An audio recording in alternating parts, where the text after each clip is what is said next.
Good morning and welcome into Pittsburgh Steelers Talk. I am Tom Downey. Some breaking news for you as the Steelers have signed a new edge rusher. This is, at least for the roster spot, the TJ Watt replacement, not the impact. David Anenih is joining the team from the Titans practice squad. More on him in a little bit, but this is exactly why you guys subscribe. When news happens, we break it down for you here at Pittsburgh Steelers Talk. For more free videos every single day, hit that big red button and subscribe. It's youtube.com/SteelersTV. News broken early this morning by Fields, especially if you're not East Coast person. The Steelers are signing outside linebacker David Anenih to their 53-man roster off of the Titans practice squad per source. Whether today as a corresponding roster move or later this week, the Steelers are also expected to place TJ Watt on IR. We'll come back to the Watt stuff. That was, again, pretty expected there. But I want to break down just who this player is. If you don't know who David Anenih is, that's okay. It just means maybe you weren't fully locked in into the Titans preseason roster since he was an undrafted free agent this year out of Houston. Flashed a little bit at Houston. Had a very productive preseason, by the way. I know many a Titans fan who is none too pleased that now he is not a member of their roster anymore.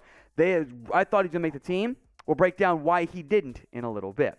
Now, I want you guys to show David some love. Like the video right now to welcome David Anenih to the Pittsburgh Steelers roster. He's their fifth, for now, outside linebacker. It'll be fourth once, officially at least, TJ Watt is placed on IR. Anenih played at Houston and had some success. 31.5 career tackles for loss, 20.5 sacks. He kind of had a pretty consistent career overall. I got his 4-year numbers in front of me. 9.5 TFLs, 4.5 sacks in 2021, 6.5, 4.5 in 2020, 6.5, 5 in 2019, 6.5, 4 in 2018. Very consistent numbers in that last 4-year timeline for Anenih, who played 5 technically.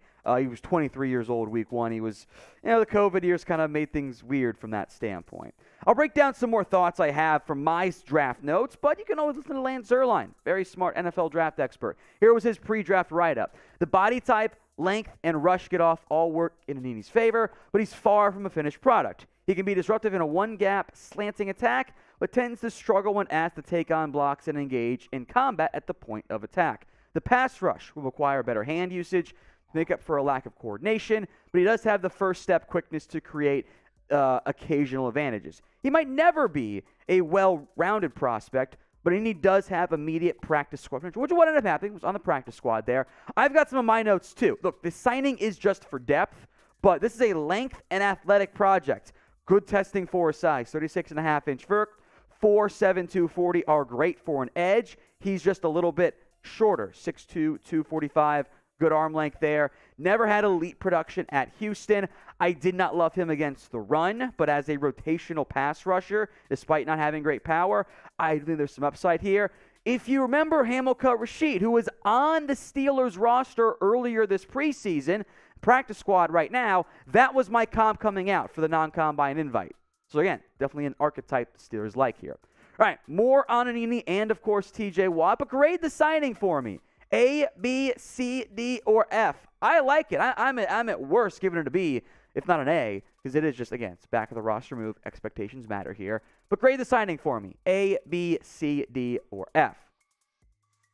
All right, as expected, you will see the Steelers put TJ Watt on injured reserve per both Jeremy Fowler and Brooke Pryor, who said this.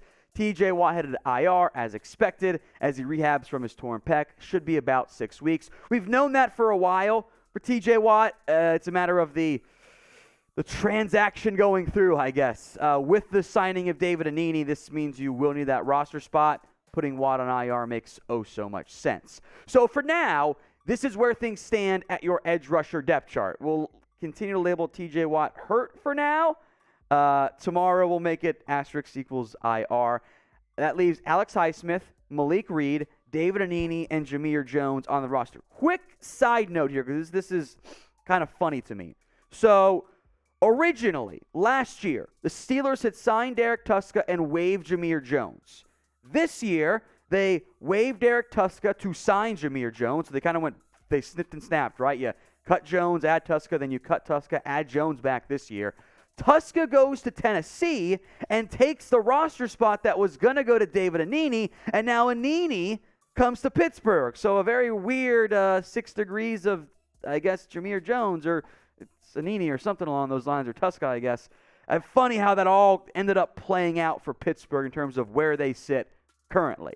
Alex Highsmith now, back to the stuff that matters, is now the number 1 edge, and he was dominant against Cincinnati. He made Jonah Williams' you-know-what, starts with, a not nice word, but it was an embarrassment for Jonah. Alex Highsmith was awesome in that game, bending and ripping around Williams and getting 3 sacks, 4 QB hits in total. That's your edge number 1. Edge number 2 is going to be the man you traded for to add extra depth at edge 3, and now you must start him. Malik Reed, who had 5 sacks in 2021, has ability, is a good scheme fit in a 3-4 defense. Of course, Pittsburgh's base there, stand-up edge rusher. He's also no T.J. Watt, which I think we know that. We know he's not going to be a 20-sack machine guy. If you get, I don't know, a sack every other game from Malik Reed, I think you're really happy with that level of production. T.J. Watt, meanwhile, is going to have a big dip in his production this year. He's not going to get to 20-plus again. But can he get to double-digit sacks this year?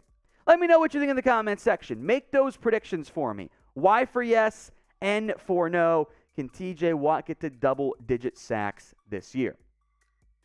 Some wrap-up final thoughts here on David Anenih, the latest member of the Steelers organization. I like this move. I doubt he'll be active week 1. I mean, maybe he will be, but you've got to allow some ramp-up time to know the scheme, know the defense, know what's being asked of you. I think there is some special teams value for Anenih, although in my notes I didn't have anything about special teams, so, asterisk there. I had a 7th-round grade on him. I thought he was a draftable prospect. He had I'll read this off too, a very productive preseason. I got my notes here in front of me. On 61 pass rush reps, David Anenih had 6 total pressures. 3 of them were sacks. We can do the math on that pressure rate. It's pretty impressive. It's almost 10% in the preseason. It's not bad for a UDFA. He was very productive. He actually held up okay-ish against the run. I would not bank on him being a key run stopper for you. I think he's more of a, boy, I'm gassed after that first and second down play. I need a breather on 3rd and 10. Can someone else come in for me? And that's where Anenih could step in. Maybe not week 2, but in week 3, 4, etc., as long as T.J. Watt is out, which should be about 6 weeks.